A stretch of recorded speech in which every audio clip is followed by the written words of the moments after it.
নমস্কার দর্শক বন্ধু, বৃশ্চিক রাশিফল নভেম্বর ডিসেম্বর মাস, এই দুটো মাস আপনারা কীরকম কাটাতে পারেন সেটা নিয়ে আজকে আলোচনা হবে। স্ক্রিনে দুটো চার্ট দেওয়া হলো নভেম্বর আর ডিসেম্বর মাসে। তা দেখুন, বৃষ রাশিতে বৃহস্পতির অবস্থান, মঙ্গল কর্কটে, কেতু কন্যায়, রবি তুলায়, বুধ শুক্র বৃশ্চিকে, শনি কুম্ভে, রাহু মিনে এই অবস্থান করেছে। কিন্তু পরের মাসটায় চেঞ্জিং বলতে রবি শুধু চেঞ্জিং করেছে বৃশ্চিক রাশিতে, আর শুক্র দেখুন চেঞ্জিং আছে আপনাদের ধনু রাশিতে। তাহলে বৃশ্চিক রাশি নিয়ে আমি চারটে গ্রহ নিয়ে আগে কথা বলি। রাহু, কেতু, শনি আর বৃহস্পতি। বৃহস্পতি আপনাদের সপ্তমভাবে অবস্থান করছে, দ্বিতীয় পতি, পঞ্চম পতি, সপ্তমভাবে। প্রেম করে বিয়ের যোগ কিন্তু প্রবল। কিন্তু আমি আর একটা কথা আসি, বৃহস্পতি পুরো মাস, এই দুটো মাস বক্রী থাকবে। যারা যে ধরনের ফল পাচ্ছিলেন তার বিপরীত ফলটাই পাবেন। তা পঞ্চমপতি সপ্তমভাবে অবস্থান করেছে, প্রেমের দ্বারা বিয়ের সফলতা, বিয়ের যোগ এগুলো কিন্তু তৈরি হচ্ছে।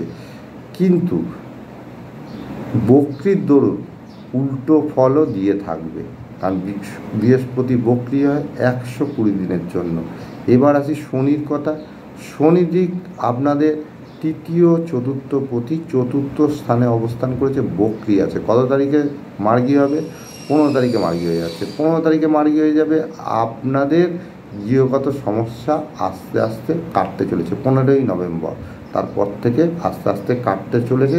আর আপনাদের কর্মক্ষেত্রের অগ্রগতি এই শনির দ্বারাই হয়ে থাকবে। পঞ্চমে আপনাদের রাহুর অবস্থান, আর একাদশে কেতুর অবস্থান। কেতুর জন্য অনেক সাকসেস আপনাদের আটকে থাকবে, কখনো পাবেন কখনো পাবেন না। অনেক দিন ধরে অধীর আগ্রহে অপেক্ষা করে থাকতে হয় কেতুর জন্য। কেতু একাদশে অবস্থান করলে রাহু পঞ্চমে দুধক্রিয়ায় সফলতা দিয়ে থাকে। কিন্তু আমি বলবো বৃশ্চিক রাশির যেহেতু ধাইয়া শনির দশম দৃষ্টিতে বৃশ্চিক রাশিকে দেখছে, সেহেতু এই রাহু কিন্তু শনির নক্ষত্রে অতটা ভালো ফল দেবে না। আপনারা কর্মের মাধ্যমে যে অর্থ সঞ্চয় করবেন সেটাই শ্রেয়, নচেত এই দুধ কিয়া লটারি জুয়া ফাটকা এতে কিন্তু আপনারা যেটা আশা করছেন সেই ফল পাবেন না। এবার আসি আমি মঙ্গলের কথায়। মঙ্গল ঠিক আপনাদের নবমভাবে অবস্থান করেছে, রাশি নবমভাবে অবস্থান করেছে মঙ্গল। তা মঙ্গল আপনাদের কত পতি আর কত পতি? মঙ্গল আপনাদের রাশির অধিপতি আর ষষ্ঠ ভাবের অধিপতি, নবমভাবে অবস্থান করেছে। তা আপনারা ভাগ্যের সহায়তা পাবেন, যদিও নিচস্থ। পিতৃ সহায়তা পাবেন, পিতার দ্বারায় আপনারা উপকৃত হতে পারেন। এই মঙ্গল 6ই ডিসেম্বর বক্রী হবে। 6 ডিসেম্বর যখন বক্রী হবে, এইখানেই অবস্থান করবে। তাহলে আপনাদের পিতার শরীর স্বাস্থ্য নিয়ে সজাগ সতর্ক থাকতে হবে। নিজের শরীর নিয়েও কিছুটা সজাগ থাকতে হবে, নিজের শরীরের দিকে নজর বাড়াতে হবে 6 ডিসেম্বরের পর থেকে। এরপর আসি আমি শুক্রের কথা। শুক্র আপনাদের রাশিতে আর দ্বিতীয় ঘরে অবস্থান করবে, এবং তৃতীয় ঘরে আপনাদের মকর রাশিতে যাবে 2রা ডিসেম্বর। এই শুক্রের জন্য অনেকাংশে আপনারা লাভ ওঠাতে চলেছেন, কারণ শুক্র দ্বাদশপতি দ্বিতীয় ঘরে অবস্থান করবে।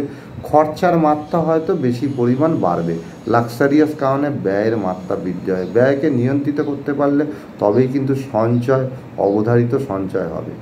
আর যখন তৃতীয়ভাবে যাবে শনির ঘরে, তখন অনেক বেটার দেন ফল দেবে। এবার আসি আমি রবির কথায়। রবি দেখুন নভেম্বর মাসে ঠিক আপনাদের দ্বাদশভাবে অবস্থান করেছে, মান সম্মান হানি।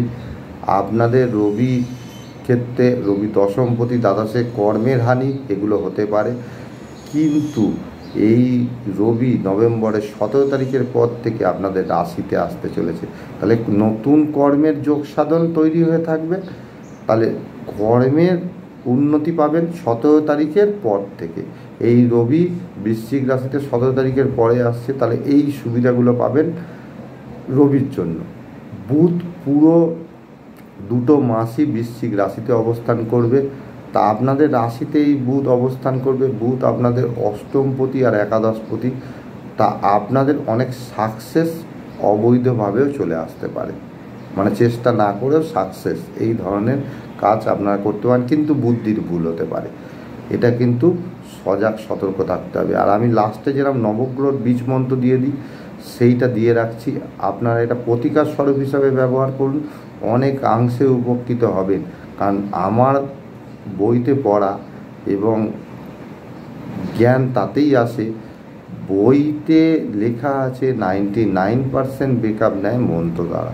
তাই এই মন্ত্র কিন্তু দ্বারা দেহকে শুদ্ধি করানো হয়। তার 9টা যে বীজ মন্ত্র, তার কিন্তু আমি স্ক্রিনে দিয়ে রাখছি, এটা অবশ্যই জপ করবেন। নেক্সট ভিডিওতে অবশ্যই দেখা হবে।